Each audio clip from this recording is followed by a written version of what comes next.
Hello, everyone. Welcome to another edition of Joe and Josh Talk, The Walking Dead. I'm Joe. I'm Josh, and today we are here to talk about the latest episode of The Walking Dead called The Other Side. And wow, man, what an episode! Yeah, man, it's definitely shaping up to be a great season finale here in the next couple episodes. Absolutely. The show is really picking up steam now. We're starting to see a lot of the little seeds and things that the showrunners planted in the earlier episodes really blossoming now and blossoming. Blossom, something like that. They're starting to grow and I'm sorry, the whole gardening theme is just it's got me a little bit taken back here, but we do see a beautiful scene at the start of the episode where there's no dialogue, but it's just showing what's going on in the hilltop, how they are growing their crops, how they are training people to fight, they're building up their community, and these sort of scenes are really good, and they're very artistic in the sense that they convey a lot of emotions and they convey a lot of story. And one thing we got to see right off the bat was an interaction between Daryl and Maggie, and this is they're having this big interaction, being in the same place for an extended period of time for the first time since what happened to Glenn. And man, you could just feel the tension and the pain and the regret there. Yeah, most definitely. It's just it's right after the Savior left the storage, I believe, facility, right? Like what they were hiding in, and Maggie was just trying to, because Daryl, he was apologizing. He was telling her that he was sorry because he felt like it was his fault that Glenn, died, and she was telling him, no, it's not. You're one of the good things in this world because Glenn's seen that, and pretty much, Right, and she said he was one of the good things in this world, and that yeah, was a great line, man. It's just yeah, it's I'm really glad they keep calling back to those characters because that was really, if you want to look at it, the start of the war. Referencing the theme in last week's episode, that was really when Negan and the Saviors did something that would ultimately lead to this uprising, the way it's happening right. now. And while a lot of people at Hilltop are getting ready to fight, one person who is still not looking to fight, who is still trying to negotiate and make friends with and get in good with the Saviors, is, of course, everyone's favorite leader, Gregory. Right, right, man. And we've talked about this before. It's just that we cannot wait to see this guy like be taken down because he is the ultimate example of being a bee. Yeah, Um, and you gotta think at one point in time, he threatened, Jesus, like, and what I'm just thinking is like, are you insane, Gregory? For one, you have lost your community. You're no longer. I mean, yeah, you might be acting or whatever like that, but you might have communication with the saviors and stuff. But when it comes really down to the community side of things, their mindset, you're not their leader, and yet you're going to threaten one of their most beloved members. What is he thinking? yeah, he's absolutely lost any respect from the people of Hilltop, if he ever had it to begin with. I assume at one point they were kind of tolerating him, but he's chosen to take the route of negotiating when he's really not in a situation where he can negotiate.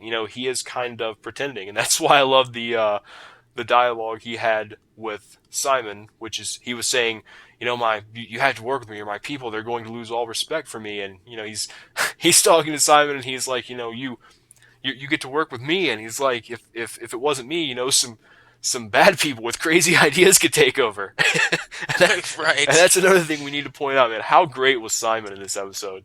Oh God, man, he was epic as always. I mean, as his crazy self, he Yeah, was we mentioned before how we're both big fans of Stephen Ogg, and he brings so much personality to the show because we've seen a little bit of interaction from people like Gavin, people like Dwight on the Savior side, but Simon is one of those characters that he's probably as charismatic as Negan himself. So really glad right, he got a chance to show that, and it's sad, man, seeing Gregory still trying to negotiate when he was made to kneel before. right. He's he's in no situation to negotiate. He's just imagining, and then furthermore, demonstrating how much control the Saviors have over Hilltop. They go in and they tell the Doctor, "You're coming with us." Well, yeah, yeah. That's pretty much all she wrote too. Yeah, You know. So and it was like in the dock there at Hilltop. What was his name? I can't remember. God. But anyways, it's like you already have a doctor. Why do you need two? And Simon, he's like, that's the thing, we don't. Right, And that's when it's like, oh, okay, my brother must have done something stupid. So, right. yeah, but yeah, pretty much they just march in, man. Just take what they want at Hilltop. And Gregory, he's just he's lost it, man. And I think before this season's out, I don't think he's gonna be around much longer.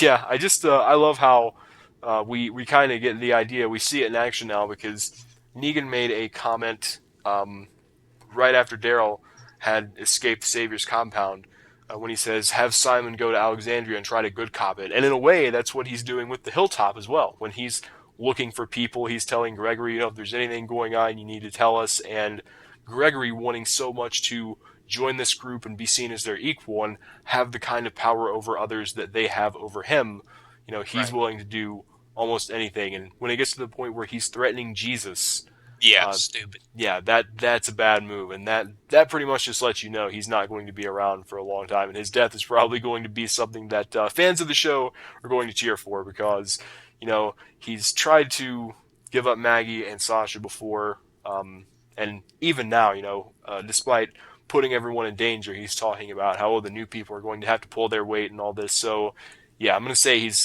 pretty much a goner. I don't think he was on our list, but yeah, we're gonna go ahead and add him because two people have already two He people just have made already the left. list. Yeah, he just and, oh and when he does meet his demise, confetti is just going to go everywhere. And just it's going to be a celebration. Can't wait, man. So, moving on, Rosita and Sasha playing an attack, man. yeah. And Um, this is something that's been building for a while because we've seen the tension between these two, and obviously Rosita, her whole gripe in the first place was, if you remember, Abraham ended up leaving her. They were right, together for a long time, and he ended up leaving her. He fell in love with Sasha, and then, of course, the night when he was killed, both of them were completely traumatized after that. They were completely enraged, and now it's like, in a lot of ways, they're having to come together to try to plan out this attack. And it was just a very, very telling dialogue between the two because I think in a lot of ways Rosita has been almost becoming an antagonist over the past few episodes. right.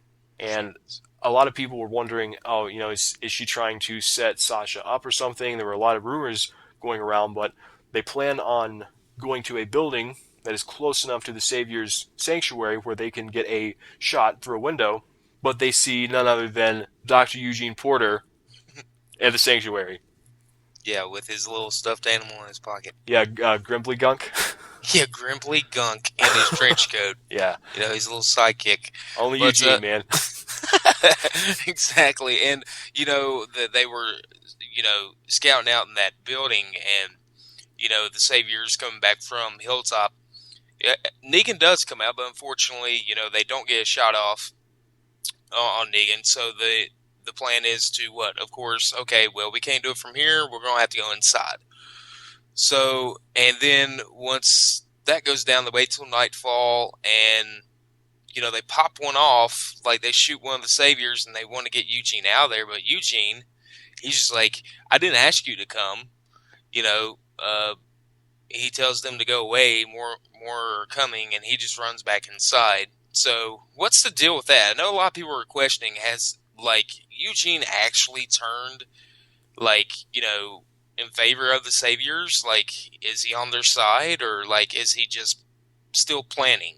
You Yeah, know, it's getting interesting because they speculated before when they were in the building talking it out. They said Eugene's there, and she said, "Oh, he's playing up some kind of role." And then they find out, by listening on the walkie-talkie, he is doing the doctor act. But then they assume, one would think, okay, he's saying that to just try to blend in. We got to go break him out. But like you said, as soon as they get there, he's panicked. And some people would argue that he knows what's going to happen. He knows that or he thinks there's a good enough chance that if he does try to leave, he will be caught, he will be punished.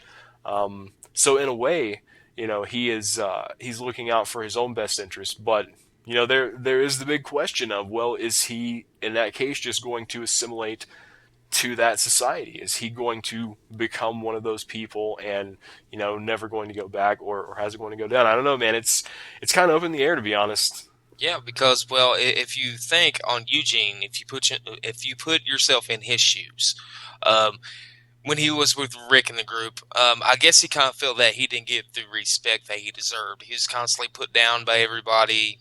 He's always been, he wasn't the very best on the courage side, and now he's with the Saviors and he feels important for the first time.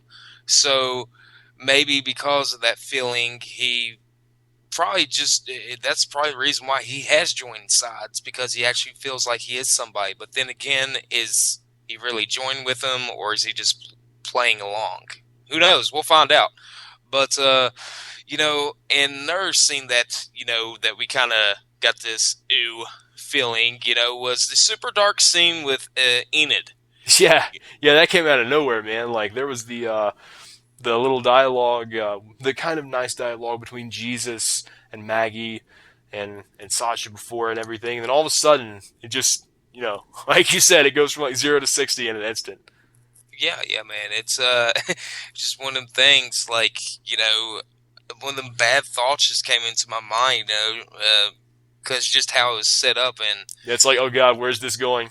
it's like, where's this going? This better not be happening. And I thought for a second Enid was going to, like, slit his throat or something, Yeah. like, when he told her to hand over the knife. But fortunately, that didn't happen. Everybody came out safe, so that's a good thing. So yeah, man, it was just a fast-paced episode all around, a lot of stuff happening, and then just in the preview for next week's episode, we see sketchy Gregory like talking to Maggie and like holding a knife behind his back, and just so much stuff going on. And of course, do want to mention at the end of this episode, after Sasha runs in to the Savior's compound, pretty much it's pretty much assumed sacrificing herself because she's not going to be able to take them all out. Rosita runs back and she sees who lurking in the shadows, someone with a crossbow. So we're hoping it's Daryl, hoping it's not Dwight. But I'm thinking it is Daryl because he ended up going after Rosita and Sasha from the hilltop. But that we have to look forward to next week. We have more stuff building all around, man. It's just getting super, super tense, and I can't wait for these next 2 episodes. Yeah, man. Last 2 episodes in season 7, and we are going to be on top of it all, people. So thank you again for joining us for another edition of Joe and Josh Talk, The Walking Dead. We will catch you next week. Stay awesome.